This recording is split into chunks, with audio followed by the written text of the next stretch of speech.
दासिमबो आङो गिबियावनो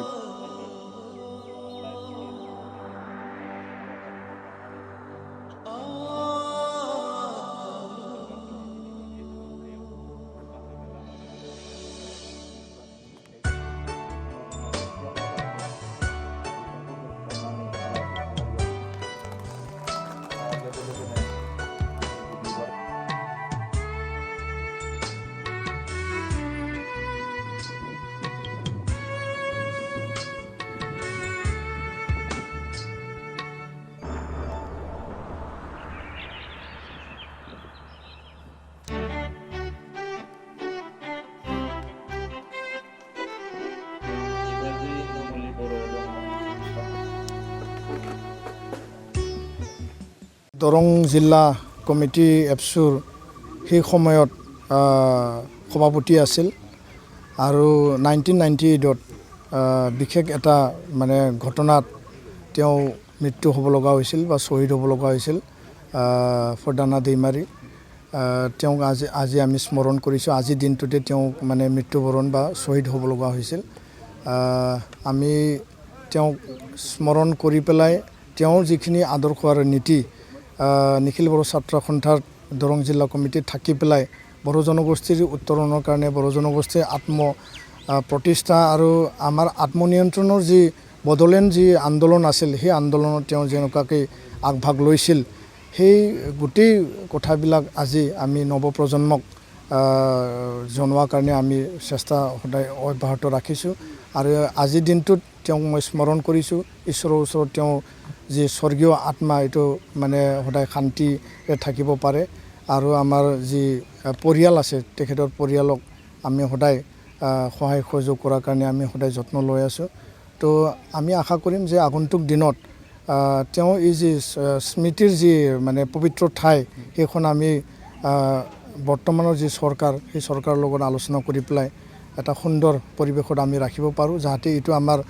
সকলোৰে এটা প্ৰেৰণাৰ ঠাই হ'ব পাৰে আৰু তেখেতৰ যিখিনি কৰ্মৰাজি সেই কৰ্মৰাজিটো আমি স্থায়ী কৰিবৰ কাৰণে আগন্তুক দিনত আমি বিশেষ কাৰ্যপন্থা আমি হাতত ল'ম আৰু 2 বছৰ পিছত 2023ত ইয়াৰ সিলভাৰ জুবিলি হ'ব এই ৰূপালী জয়ন্তী আমি ভালদৰে উদযাপন কৰিম বৰ্তমান যেহেতু কোভিড-19 কৰোনাৰ এই পৰিৱেশ আমি অনুষ্টুপীয়াকৈ এইটো আজি কাৰ্যসূচীটো আমি পালন কৰিছোঁ অস্ত্ৰ আন্দোলনক লৈ পেলাই বড়ো জনজাতিয়ে হয় আমি বঞ্চিত লাঞ্ছিত বা আমাক মানে ঠগ প্ৰবঞ্চনা কৰা হৈছে আমাক মানে ডিছক্ৰিমিনেট কৰা হৈছে সেই কথাটো লৈ পেলাই এটা সময়ত বড়ো জনগোষ্ঠীৰ পৰাই এছাম নেতৃত্বই সশস্ত্ৰ সংগ্ৰাম কৰিছিল BLT সংগ্ৰাম NDBৰ সংগ্ৰাম আৰু বৰ্তমান পৰিৱেশত সকলোৱে এটা মানে বুজনিত আহিছে বা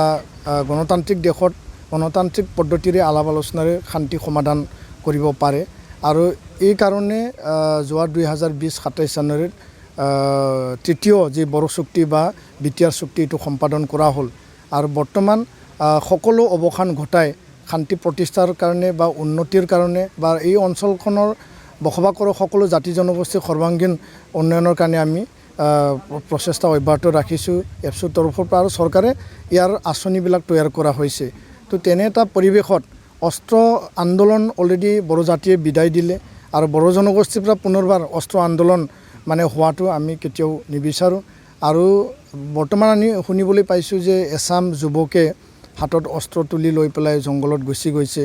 তেওঁলোকৰ কি উদ্দেশ্য আজিলৈকে তেওঁলোকে প্ৰকাশ কৰা নাই ইলেকশ্যনৰ আগে কেইটামান ভিডিঅ' আহিছিল যে কাকবা ভোট দিব লাগে কাকবা বৰ্জন কৰিব লাগে তো এই কথাবিলাক মানে কি উনুকিয়াই আমি এইটো এতিয়ালৈকে বুজিব পৰা নাই কাৰবা প্ৰৰোচনাত কাৰবা ডিক্টেশ্যনত কাৰবা লাভালাভৰ কাৰণে ৰাজনৈতিক লাভালাভৰ কাৰণে যদি তেওঁলোকে অস্ত্ৰ তুলি লৈছে এইটো জাতিৰ কাৰণে মংগলজনক নহয় তো ইয়াৰ কাৰণে আমি আহ্বান জনাইছোঁ যে অস্ত্ৰটো এইটো কেতিয়াও মানে ভাল এটা পন্থা হ'ব নোৱাৰে যিকোনো সমস্যা যিকোনো ইয়াত যিখিনি সমস্যা আছে ইয়াৰ আলাপ আলোচনাৰ মাজেদি সমাধান হয় যেহেতু এটা শান্তি চুক্তি হৈ গ'ল বৃহৎ স্বাৰ্থত আৰু বৰ্তমান কেছ উইথড্ৰলৰ কাম চলি আছে জেলৰ পৰা আমাৰ নেতৃবৃন্দসকলক ওলোৱাৰ কাৰণে প্ৰচেষ্টা অব্যাহত ৰাখিছোঁ আৰু বাকী যিখিনি কাম কাজ মানে একৰ্ডৰ যিখিনি দফা ৰূপায়ণৰ স্বাৰ্থত এইবিলাক চলি আছে তো তেনে এটা পৰিৱেশত তেওঁলোকে অস্ত্ৰ তুলি লৈ পেলাই আকৌ জংঘললৈ যোৱাটো আমি কেতিয়াও নিবিচাৰোঁ। তেওঁলোকক উভতি আহিবৰ কাৰণে আমি নিখিল বড়ো ছাত্ৰ সন্থাই আহ্বান জনাইছোঁ। আৰু অস্ত্ৰৰ দ্বাৰা আমাৰ জাতিয়ে বিভিন্ন সময়ত মানে ক্ষতিৰ সন্মুখীন হ'ব লগা হৈছে আৰু এই ক্ষতি আমি আজিও পূৰণ কৰিব পৰা নাই। যাৰ কাৰণে আমাৰ এই জনগোষ্ঠীৰ পৰা বিভিন্ন আমাৰ বীৰ বীৰাংগনা, বিভিন্ন আমাৰ মহান ব্যক্তিসকল জীৱন আহুতি দিব লগা হৈছে। তো ইয়াৰ কাৰণে আমি অস্ত্ৰৰ দ্বাৰা হিংসা, অস্ত্ৰৰ দ্বাৰা যি অন্যায় বা অস্ত্ৰৰ দ্বাৰা যিখিনি ঘটনা হৈ গ'ল, সেইটো আমি কেতিয়াও আৰু পুনৰাই নিবিচাৰোঁ। আৰু বড়ো জনগোষ্ঠীয়ে অস্ত্ৰ লোৱাৰ কাৰণে কেতিয়াও কাকো মানে প্ৰৰোচনা দিয়া নাই। তো ইয়াৰ কাৰণে কিছুমানে যি ভাবিছে সেইটো ত্যাগ কৰি পেলাই পুনৰ উভতি আহিব লাগে, এইটো মই আহ্বান জনাইছোঁ। যোৱা বছৰ কৰোণা ভাইৰাছৰ কাৰণে প্ৰায় 6 মাহ ধৰি স্কুল বন্ধ ৰাখিব লগা হৈছিল বা দীঘলীয়া লকডাউন কৰা হৈছিল। এইটো প্ৰয়োজনো আছিল, কাৰণ মহামাৰী কৰোণা ভাইৰাছৰ লগত যুঁজিবৰ কাৰণে আমাৰ সাৱধানতাই আটাইতকৈ ডাঙৰ এটা বিষয়। আৰু আজিৰ তাৰিখত দিল্লী, মহাৰাষ্ট্ৰ, ইউ পি বা আন ৰাজ্যত যি পৰিৱেশ আৰু অসমতো গুৱাহাটী মহানগৰ বা আন জিলাত সম্প্ৰসাৰণ হোৱা যি বাতৰি আহিছে, ইয়াকে লৈ পেলাই অসম চৰকাৰে কিছু আগতীয়াকৈ প্ৰিকশ্যন কিছু পদক্ষেপ ল'বৰ কাৰণে প্ৰি প্ৰাইমাৰী আৰু প্ৰাইমাৰী স্কুল বন্ধ কৰাৰ কাৰণে এতিয়া এটা অধিসূচনা তেওঁলোকে নটিচ এটা জাৰি কৰিছে। এই ক্ষেত্ৰত জীৱনৰ সুৰক্ষা দিবৰ কাৰণে চৰকাৰে যিখিনি পদক্ষেপ লৈছে আমি এইটো সদায় আদৰণি জনাইছোঁ। যিহেতু হেল্থ ডিপাৰ্টমেণ্টে বা ভাৰত চৰকাৰ, অসম চৰকাৰে এইটো পূৰাপূৰিকৈ মনিটৰিং কৰি আছে। আনপিনেদি যিখিনি আৰু যিখিনি CBSEৰ এক্সাম আছিল সেইবিলাক বাতিল কৰা হৈছে। আৰু অসমত মে' মাহত হায়াৰ ছেকেণ্ডাৰী আৰু হাইস্কুল শিক্ষান্ত পৰীক্ষাত হ'বলৈ গৈ আছে। তো এই ক্ষেত্ৰত অসম চৰকাৰে পৰ্যালোচনা কৰি আছে, বিবেচনা কৰি আছে। আৰু আমাৰ ফালৰ পৰাও নিশ্চয় আমি কিছু মতামত আমি সেৱা কৰ্তৃপক্ষ বা কাউন্সিল বা অসম চৰকাৰক মানে শিক্ষা বিভাগক আমি দিম। তো ইয়াৰ কাৰণে আমি আশাবাদী যে আগন্তুক দিনত চব যদি পৰিৱেশ ঠিকে থাকে, যদি আমাৰ তাত ইয়াৰ স্পীডৰ যি মানে যি পাৰ্চেণ্টেজ সেইটো যদি ল' থাকে, তেতিয়াহ'লে পৰীক্ষা পাতিব পৰা যাব।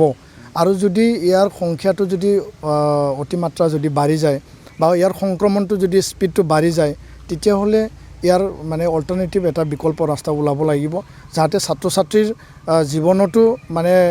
সেই মানে বছৰটো যাতে ক্ষতি নহয়। আনপিনেদি আমি নিজৰ স্বাস্থ্য বা নিজৰ আমাৰ যিখিনি মানে আমি সাৱধানতা অৱলম্বন কৰিব লাগে, সেই ক্ষেত্ৰতো আমি যাতে বাচি থাকিব পাৰোঁ। কাৰণ মানুহৰ জীৱন সদায় আমাৰ মানে প্ৰাধান্য পাব লাগিব, যে মানে তাক সুৰক্ষা দিয়াটো। আৰু আনপিনেদি আমাৰ যিখিনি একাডেমিক ছেশ্যন এইটো আমি চাব লাগিব, যিহেতু শিক্ষাও আমাৰ জীৱনৰ এটা অতিকৈ গুৰুত্বপূৰ্ণ বিষয়। বা শিক্ষা নহ'লে আমি কেতিয়াও আমি চলিব নোৱাৰোঁ। তো ইয়াৰ কাৰণে আমি আশাবাদী যে আগন্তুক দিনত ৰাজ্য চৰকাৰে ইয়াৰ ওপৰত সঠিক সিদ্ধান্ত ল'ব। আৰু এই সিদ্ধান্তৰ ওপৰত আমাৰো আলাপ আলোচনা বিবেচনা সদায় থাকিব।